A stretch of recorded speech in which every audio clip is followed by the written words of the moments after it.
Let's test the president for caffeine. Let's test Trump for Adderall and Cialis. Let's see how the tests come out. Today we're delving into Jimmy Kimmel's most recent Donald Trump takedown. Kimmel doesn't hold back as he exposes Trump's unhinged behavior and shreds his ridiculous assertions. Let's get into it. It's so hot at Mar-a-Lago, Donald Trump asked Melania to be even colder to him. Starting with a jab at Trump's personal life, Kimmel emphasizes the icy relationship between him and Melania. Their marriage seems more like a commercial arrangement than a loving relationship. For sure, this most recent tell-all book clarifies Trump's erratic behavior behind the scenes by depicting a man as unstable as he is self-absorbed. That was, it's called Apprentice in Wonderland. It details how the Mad Red Hatter behaved behind the scenes on his reality show. There's some juicy McNuggets in this. The book says Trump told the head of NBC, Ben Silverman, that he was glad a Jew is running the network again. I guess that was a compliment. Trump's immature outbursts on The Apprentice set are only a mirror of his incapacity to manage any kind of pressure or inconvenience. His claimed leadership approach is nothing more than a set of outbursts and nasty comments. The revelation that he was glad a Jew was running the network, presented as a compliment, only underscores his ignorance and insensitivity. This is the man who some still think should lead our country. And maybe the most interesting detail, Trump had an obsessive crush on Deborah Messing from Will and Grace. Trump's obsession with Deborah Messing gives his already odd image to another layer. It is concerning that he cannot separate reality from his dreams. He even considered the possibility that she was interested in him, in spite of overwhelming proof to the contrary, which reveals just how illogical he is. Given his extreme disconnection from the American people, it makes sense. Trump, in the book, claimed Messing came up to him at an event and said, "Sir," I'm sure she was calling him sir. She said, "Sir, I love you. Thank God for you." Kimmel's mockery of Trump's story is spot on. It is ridiculous but sad that Trump needs to inflate every interaction to raise his ego. He turns ordinary greetings into spectacular declarations of his supposed brilliance. His fragile ego is marked by this insatiable need for approval, which also emphasizes why he is unfit for leadership. According to Dr. Fauci, Trump would go back and forth between praising him and attacking him. At one point, he screamed at Dr. Fauci. He told him he cost the U.S. Trump's erratic behavior with Dr. Fauci, swinging between compliments and contempt, exposes his unstable leadership. One minute he blames Fauci for economic problems. The next, he praises him. This volatility is dangerous and improper. Trump clearly values loyalty above ability, a quality that helps explain the many mistakes of his government. Trump's in Wisconsin tonight at a rally. He was at his golf club in New Jersey over the weekend. You can see here he is signing a truck that was parked in his lot. He put his signature right on the door. From self-aggrandizing rallies to pointless photo ops, Trump's focus remains on appearances rather than substance. Though it seems small, signing a truck captures his fixation with branding and self-promotion. Meanwhile, real issues go unaddressed, and his supporters are left with empty gestures rather than meaningful action. The first debate between Trump and President Biden is scheduled to happen a week from Thursday on CNN, and the gang at Fox News is hard at work coming up with an excuse for if Biden does well at the Fox News' preemptive justifications reflect their desperate efforts to protect Trump from any possible humiliation. It is ridiculous and degrading to assume Biden would need drugs to function, preemptively erasing the validity of any scenario in which Trump might not be able to prevail is a common Trump strategy. Biden simply has to show up and speak the truth to outperform Trump. He does not need gimmicks. Rudy Giuliani is still alive. Kimmel's recommendation to check Trump for drugs like Adderall and Cialis is a satirical but pointed jab at his erratic actions. Trump's actions certainly seem rash and ill-considered, which fuels many to wonder about his mental state. The real problem, though, is the negative effect of Trump's policies and rhetoric, rather than what he might be consuming. Rudy, you're on the radio. Get that man on The Masked Singer again. In the Senate today, we heard testimony from the CEO of Boeing, a guy named Dave Calhoun, who was grilled about his company's recent mishaps, like the ones where pieces of their planes come off in the air. Giuliani's defense of Trump's mental acuity is as ridiculous as it is sad. Though they show concerning symptoms of decline, both men stick to one another in a desperate bid to be relevant. It is abundantly evident from Giuliani's unhinged actions and Trump's erratic policy that neither is suited to occupy any kind of leadership. Their mutual support emphasizes only their shared illusions and distance from reality. Kimmel's clever interpretation of Giuliani's confusion and recommendation to place him on The Masked Singer once more emphasizes the ridiculousness of the current political scene. The parallel between the lack of responsibility in Trump's government and the grilled-about safety concerns of Boeing's CEO reveals just as Boeing must answer for its failures, so too should Trump and his cronies be held accountable for their actions. It is abundantly evident that Kimmel's constant criticism of Trump is not only humorous but also a required analysis on the condition of our political system. Trump's ongoing political presence reminds us of the need for alertness and responsibility in maintaining our democracy. That's it for today, so drop your thoughts in the comment section below. We saw an enormous spike in crime across red and blue states in small towns and big cities. The murder rate jumped by a record 30%. As you can see in this graph, violent crime overall was up more than 5% in 2020. Over the past 3 years, with President Joe Biden in the Oval Office, we have seen a huge nationwide decline in crime. The latest data even suggests the violent crime rate may have dropped another 15% in just the first 3 months of 2024 compared to the same period last year. He had an online tirade attacking ChatGPT, and instead he went on a tirade attacking something he made up called ChatGTP. We asked the latest version of ChatGTP for a list of people that died at the age of 62. And then, according to the report, the entire room erupted in laughter. Ha ha ha ha, everybody laughing at Marjorie Taylor Greene at Donald Trump's hilarious joke about her idiotic behavior. Well, as you can expect, this did not sit well with Marjorie Taylor Greene. Oh God, no. Not only does she not enjoy being the butt of jokes, but she sure as hell isn't going to tolerate anyone pretending that Donald Trump does not love her unconditionally. ChatGTP has made some serious false accusations against people. What's going on here? Now, mind you guys, Apple, rather than create their own AI, they want to integrate ChatGTP throughout all of their new phones. When did he start talking like this? When did that? He sounds like 5 angry Muppets at once. Meanwhile, in New Hampshire, during a campaign stop, Republican presidential candidate, former South Carolina Governor Nikki Haley, was asked this question by an audience member. Quote, "What was the cause of the Civil War?" This is how Governor Haley responded. What was the cause of the United States Civil War?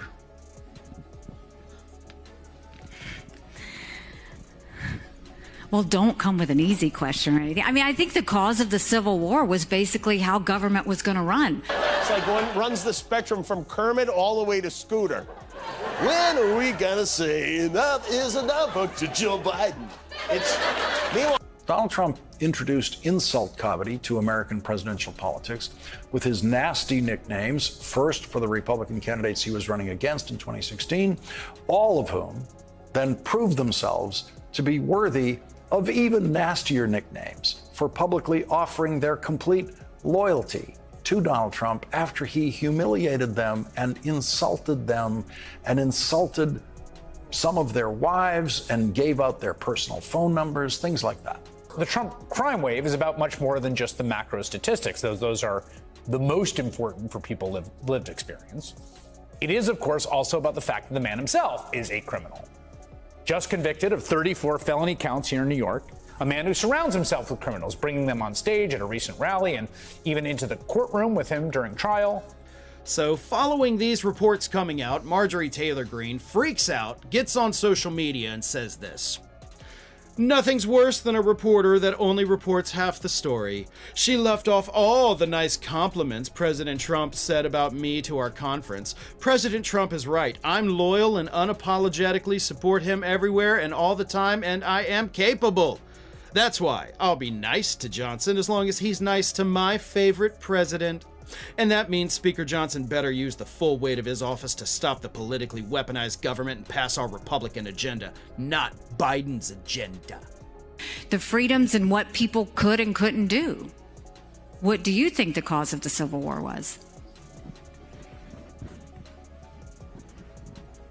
I'm sorry? I'm not running for president. I wanted to see yours. That's a good thing. On the cause of the Civil War. I mean, I think it always comes down to the role of government. Senator Joshua Hawley has not been on the receiving end of an insult from Donald Trump because he never ran against Donald Trump. But in his long shot current campaign for the vice presidential nomination, Senator Hawley today tried his hand at Trumpian insult comedy. The Hawley insult was based on a lie circulating in right-wing media claiming that Joe Biden did not want to have to stand for the 90 minutes of the upcoming CNN debate. Donald Trump believes that following the rule of law, and this is crucial, is for suckers. He has imbued the Republican Party with his mafia ethos. Snitches get stitches. The top dog should get away with everything. And for all the talk among Trump and his allies about backing the blue, it is clear that when law enforcement is not under his control, as it would be in a sort of authoritarian enterprise, then it becomes the subject of suspicion and even insults. She didn't mention any of the compliments that Donald Trump gave you because those were not relevant to the story. Like, those are extraneous details. But Green cannot stand for a second to have anyone think that Donald Trump does not love her unconditionally the same way that she loves him. I mean, I swear to God, at this point, it seems like Marjorie Taylor Greene is actually auditioning to be Trump's fourth wife, maybe his fifth wife, I don't know. Alina Habba, I feel like, is probably in the running too. But she can't stand it. Just look at what happened at the Pennsylvania State House earlier this month. Democrats there welcomed two Capitol Police officers who were injured by the violent pro-Trump mob that was out for blood on January 6th. Remember, Donald Trump praises the insurrectionists who beat the cops bloody as warriors and hostages who he promises to free from prison if he is reelected. So when these two officers were introduced on the State House floor, listen to how Republicans reacted before they were drowned out by the Democrats. Way. Thank you. And in the year 2023, it's astonishing to me that you answer that question without mentioning the word slavery. What do you want me to say about slavery? No, you answered my question. Thank you. Next question. CNN said that was a lie, with a CNN spokesperson saying CNN's proposed format was to have both candidates stand, and both sides agreed to the rules when they agreed to debate. And remember, Joe Biden was the first to agree to debate. He was the first to agree to stand for 90 minutes. This morning, it is with incredible honor and humility that for the first time on the floor of this House, we are so thrilled to welcome former United States Capitol Police Sergeant Aquino Gonell and former United States Capitol Police Officer Harry Dunn. But imagine for a second being an individual with the power that Greene has, because she is in Congress. She has power by definition. Imagine being that kind of person. You have power. You can do things. You can do anything you want. And yet you are so thin-skinned that you feel the need to go out there and have a mini mental breakdown anytime anyone, anywhere says anything slightly negative about you.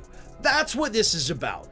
Both of these men were present, physically and verbally attacked, but bravely defended democracy and the United States Capitol against rioters and insurrections on January the 6th, 2021.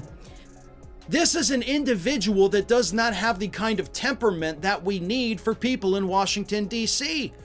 This is like somebody scrolling through the comments on a story or video that they post and feeling the insane need to respond to anyone who disagrees with them. That's crazy. And that's what she is doing here. Rudy Giuliani is still alive. He's somewhat conscious and defending his friend Donald Trump against the idea that he's losing it mentally. They say, Trump is becoming old and senile, and now Trump doesn't want to imitate him anymore. I don't care. You could say I'm old and senile, because I'm not. I am old, but I'm not senile.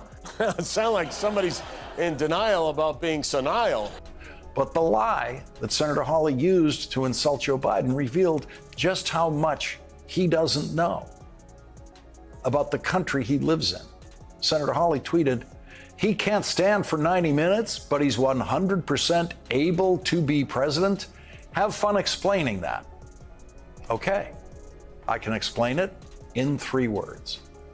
Franklin Delano Roosevelt. Rudy's not senile. He's perfectly fine. Flag Day today.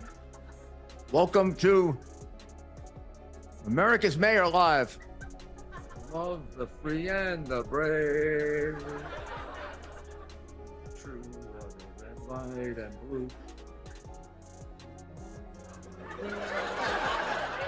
True acquaintance deep forgot.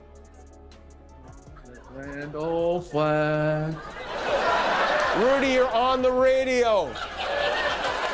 So Pennsylvania Republicans, you could have heard it there when she talked about threats to democracy. They not only booed and jeered at Sergeant Gonell and Officer Dunn, many of them actually walked out, according to several lawmakers who were there on the floor. And again, it doesn't stop there, right? Whenever any parts of the machinery of law enforcement, state level, federal level, is brought to bear on Donald Trump or his followers, then those folks who are involved in that become the target of violent intimidation and threats. Grow up! You're a member of Congress. You have millions of dollars. And this is what you're focused on? No wonder Congress can't get anything done when we've got nothing but a bunch of thin-skinned keyboard warriors sitting up there on Capitol Hill. Here's an example. Last week, a Texas man was arrested and charged with threatening an FBI agent involved in the Hunter Biden investigation. Now, to be clear, because this headline you might have seen in the periphery, this man was not a Biden fan angry about the conviction of the president's son. No. Rather, he was a Trump supporter angry about a slew of false claims about Hunter Biden and the 2020 election. So, Eugene, we can pick through that a million different ways. Perhaps the follow-up question where she says, what do you want me to say about slavery? Is what stuck with most people as they watch that commentary on Governor Haley, perhaps, but also about the state of the Republican Party. And as you watch the gears turning there, what she should and should not say in order to keep her support. Last month, Donald Trump's allies in the right-wing media went on this crusade against Joe Biden's Department of Justice and the FBI. They took a totally standard part of the warrant used for the document search at Mar-a-Lago, and they turned it into an assassination conspiracy theory. The Biden administration authorizing the use of deadly force during the FBI's raid on former President Trump's Mar-a-Lago estate in August of 2022. He was our longest serving president, elected to 4 consecutive terms as president of the United States before term limits were established in a constitutional amendment. And every day of his 13 years as president, Franklin Roosevelt was in a wheelchair. The same wheelchair he was in his 2 terms as governor of New York. They were actually thinking of using deadly force, or it's on the table that might be necessary at Mar-a-Lago? Authorized armed agents to use deadly force in the Mar-a-Lago raid. That is insane. Is there any justification for that? Marjorie Taylor Greene has proven herself to be the gift that keeps on giving for the Democratic Party. I mean, let's be real. Every other day, sometimes multiple times in a single day, Marjorie Taylor Greene goes out there, says something crazy or stupid or both, and the media immediately picks it up, runs with it. Next thing you know, it's national news. Okay, that's just a sample of the coverage, right? This got spun up that this was essentially a Biden assassination plot against Donald Trump. And of course, Trump himself jumped right on the conspiracy bandwagon. He blasted out a fundraising email trying to make money off it. Quote, breaking, Biden's DOJ was authorized to shoot me. But what she is showing is the fact that in the Republican Party right now, there is not a lot of room for folks who would say something like that, who would be honest about slavery as the cause and the main cause of the Civil War. You know, you think about the last few years and what the Republican Party has focused on, the conversation about race in this country, their attacking of critical race theories. So Adolf Hitler was a younger, healthier man than Franklin Roosevelt, but from his wheelchair, President Franklin Delano Roosevelt forced Adolf Hitler 4,100 miles away in Berlin to commit suicide in his bunker as the Allies, commanded by General Dwight Eisenhower, were closing in on the German capital city.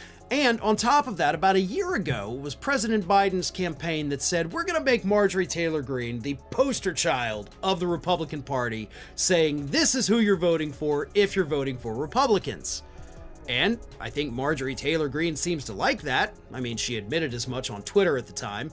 She loves being the focal point of the entire country, even though it's not winning any people over, and if she weren't in a deep red district, she would have been voted out a long time ago. Joe Biden was locked and loaded, ready to take me out and put my family in danger. Now, as we've seen, as I just told you about the guy who was threatening the FBI agent, those words are obviously very dangerous, which is why Special Counsel Jack Smith has asked the judge overseeing the documents case, Aileen Cannon, Trump appointee, to bar Trump from making statements that endanger law enforcement.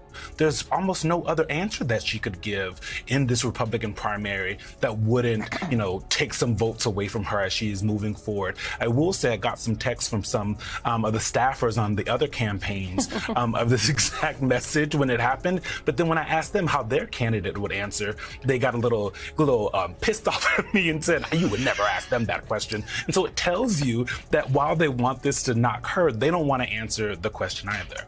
A group of 24 Republican state attorneys general from across the country filed an amicus brief. Again, this is a gag order petition in a Florida court, an amicus brief supporting Trump, calling Jack Smith's request, quote, presumptively unconstitutional. Of course, defending the boss's right to falsely accuse the FBI of an assassination plot against him, tangibly endangering lives, is just now what you do in the Trump crime family. Now we gather due to a selfish man's injured pride and the outrage of supporters who he has deliberately misinformed for the past 2 months and stirred to action this very morning. What happened here today was an insurrection incited by the President of the United States. Here's the thing. I would say that perhaps no one appears on the Epstein list more than Donald Trump. I would venture to say no one was, in my opinion, as close as friends to Epstein as Donald Trump was. Those who choose to continue to support his dangerous gambit by objecting to the results of a legitimate democratic election will forever be seen as being complicit in an unprecedented attack against our democracy. That Donald Trump and Epstein partied together all of the time. Let's just go through the facts. Donald Trump was on Epstein's flight logs at least 7 times. Here are the receipts, straight from the court records in the Ghislaine Maxwell case. Take a look at the receipts. Also, Jeffrey Epstein rode on Donald Trump's plane. And of course, there's always more. Stop me if you heard someone accused of being a racist before saying this. He said he has many black friends. That's his defense when asked how he responds to black voters or others who call him a racist. This is what he told Semaphore in an interview out today. Quote, I have so many black friends that if I were a racist, they wouldn't be my friends. They would know better than anybody in FAST. We're back with the Rev and Andrew. Rev, I'll ask you 2 questions. 1, how do we process this? And 2, how do we cover this? It is also not the place for any exhibition of male ego by anyone other than Donald Trump. And it is impossible to overstate just how peculiar that is, as our first guest tonight, the first woman Speaker of the House, Nancy Pelosi, can attest. And this article from New York Magazine quoted people who were there as saying, remembering the time Jeffrey Epstein rode on Donald Trump's plane, they did board with a young woman of indeterminate age. I wouldn't be able to tell if she was 15 or 20. She was quite dressed up and quite made up, so it was hard to tell. I think that we cover it by the record. I think that we should not bite the bait of having to prove Donald Trump is a racist. I think clearly I've known Donald Trump. I've marched on him, and then he tried to be friendly. He's come to my convention. I believe he's a racist, but that's not what we have to prove. Just look at his record. He is always race baited. There are many forces that make the wheels of power turn in Washington. Political convenience, policy goals sometimes, ambition. But throughout the history of the Republic, there has been no force more consistent than male ego. Here's a direct quote from Donald Trump about Jeffrey Epstein in 2002, Trump told New York Magazine, quote, "I've known Jeff for 15 years, terrific guy. He's a lot of fun to be with. It's even said that he likes beautiful women as much as I do, and many of them are on the younger side." He started with the Central Park five innocent young men in New York. He called for the death penalty. Well, has he ever called for the death penalty for anybody else? His political career started by saying a black man was not a real American. He was born in Kenya. And so one of the most fascinating things to observe in the Republican senator's public adoration of Donald Trump is the complete and utter collapse of male ego in a place that used to be run on the fuel of male ego. The oldest senator, 90-year-old Chuck Grassley, was in the meeting with Donald Trump today. Here's Donald Trump on audio recording bragging about how he would inspect teenage girls naked. On audio recording, it's his own work saying it. Play this clip. Well, you could also say, as the owner of the pageant, it's your obligation to do that. So you have done that. Now, I'll tell you the funniest is that I'll go backstage before a show. Yes. And everyone's getting dressed and ready and everything else. And, no men are anywhere. And I'm allowed to go in because I'm the owner of the pageant, and therefore I'm inspecting it. I'm inspecting. I want to make sure that like everything is doctor. good. You're there. Yeah, the dress. Is everyone okay? They're standing there with no clothes. Is everybody okay? And you see these incredible-looking women. And so I sort of get away with things. Has he questioned even Joe Biden's birthplace? I mean, everything about race, he's always race baited against blacks. So all you got to do is look at his record. And I've said to any of those that support him, show me where he was on the right side of any race issue. We forget. This is the man that said when we saw the march in Charlottesville, where they were saying things to protect a Confederate statue, Robert E. Lee. When I was working in the Senate, Chuck Grassley had a rough-edged ego that was often activated as a cover for his chronic ignorance. The ignorance has expanded, and the ego of Chuck Grassley has evaporated. Here's Donald Trump on an audio recording talking about Lindsay Lohan. I think she was 17 at this time. At most, she was 18 years old at this time. And Donald Trump talks about having sex with her. It's disgusting. And says that how he would want to do that because he thinks that she was mentally unwell and that would be better. And saying anti-Semitic things. He said there 5 people on both sides. He was the president, sitting in the White House, president, during George Floyd, probably the biggest race case of our time. What did he say about George Floyd? Oh, I'm sorry. He had them clear the protesters from in front of the church, held up a Bible, and condemned the protesters. Never even tried to say anything about police reform. And I don't believe everybody that votes for him is a racist. But I believe every racist votes for Donald Trump. The first debate between Trump and President Biden is scheduled to happen a week from Thursday on CNN, and the gang at Fox News is hard at work coming up with an excuse for if Biden does well at the debate. After spending the past 2 nights peddling a very misleading clip that claims to show Biden freezing up, Sean Hannity's now back to the if Trump loses the debate, it's because Biden's on drugs routine. Donald Trump attacked Senator Cruz's father, lied about Senator Cruz's father being involved in the assassination of President Kennedy. Donald Trump attacked Senator Cruz's wife, Heidi. Donald Trump ridiculed the way she looks. And here is what the outraged candidate for president, Senator Cruz, said about that then. The Joe Biden that we're talking about tonight, I don't think will be the Joe Biden we're going to see on debate night. I think the Joe Biden we see on debate night is going to be the guy that we saw at the State of the Union. He's going to be all hyped up, hyper caffeinated, whatever it is. I could keep on going. I think everybody gets the point. This man is sick. This man is disgusting. He's a convicted felon. He's been determined by a jury to have sexually assaulted woman. Donald, you're a sniveling coward, and leave Heidi the hell alone. Donald Trump alleges that my dad was involved in assassinating JFK. Now, let's be clear. This is nuts. And there was Senator Cruz today in that lineup of utterly egoless Republican men craving their moment with Donald Trump, craving a possible handshake or a possible pat on the back or a wink or a smile, a glance, anything from Donald Trump. It's interesting that 70% of the country does like the idea of drug testing. I like the idea. They do it to athletes. They do it to horses in horse racing. Why not do it to presidential candidates? I like the idea. I like it too. I think it makes perfect sense. Let's do it. Let's test the president for caffeine. Let's test Trump for Adderall and Cialis. Let's see how the tests come out.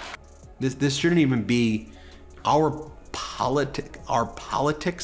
That he's the leader of the Republican Party. I don't care what politics you have. This is not about politics. This is a sick and disgusting, horrible human being, Donald Trump. Who in the world is buying this idea that there's some magic debate pill you can take that makes you... If there is, I would like one because it sounds great. It's all nuts. It's just all nuttiness. Somehow, though, both sides have signed off on the terms of the debate, which seemed like it would be impossible.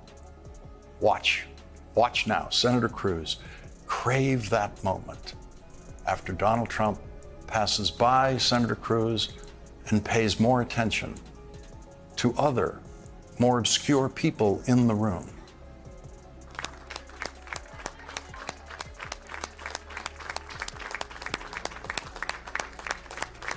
When we've spent generations telling our kids, this is Father's Day Sunday, to do the right thing, follow the law, do what is right. For him to say that we are in some way synonymous with mugshots, he didn't say some blacks, he said the black population identified with it, because that's who we are, criminals, thugs. That's what he thinks of us. But there will be no audience. Microphones will be muted when the other person is speaking. And CNN says they'll use all tools at their disposal to enforce timing and ensure a civilized discussion, which is a nice way of saying Jake Tapper will be armed with a tranquilizer.